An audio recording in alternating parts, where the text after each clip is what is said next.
That's an absolutely wonderful question because the idea that poor has to be a negative thing, well, it's just a mindset. Yeah, it's not a poor Olympics, it's not a competition, but you have a lot of people who have a poor, pitiful me mindset, and then you have a lot of people who just don't make a lot of money and they're fine.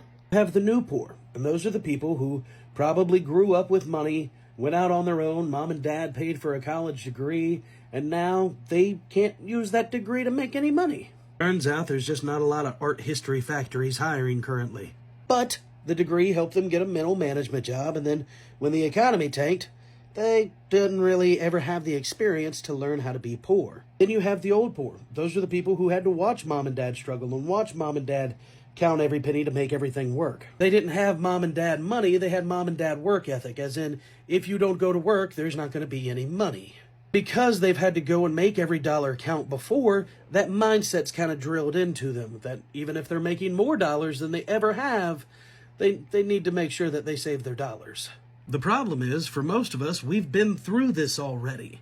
So when it happens, there's no change. Everyone's out there complaining about the cost of everything, but the old poor just go, we'll make it work. If you've never eaten Hamburger Helper without hamburger, well, you don't know what we're talking about. You cook, you meal prep, you start making everything at the house. You hustle. You don't sit and cry and think that it's somebody else's fault. See, the old poor understand that the system's been failing forever, but if you're waiting around for the system to fix itself, well, you're just failing yourself. It's not about the glass being half empty or the glass being half full, it's the same damn cup. See, the old poor just go, hey, we're happy to have the cup. There's so many people crying on the internet right now, just bawling, talking about how unfair their life is, looking up at people going, I could have that, I should have that, but they don't look down and go, I'm thankful that I have what I have. Old poor, new poor, re-poor, it doesn't matter. Stop trying to keep up with the Joneses. It's a good way to get evicted. See, the new poor are just freaking out about the price of everything, but the old poor have already stocked up. We've clipped coupons. We buy things when they're a good deal. We hold on to those things. We make it work. I found the biggest issue with the new poor is it's a lot of people who have never been told no themselves, so they don't know how to tell their kids no.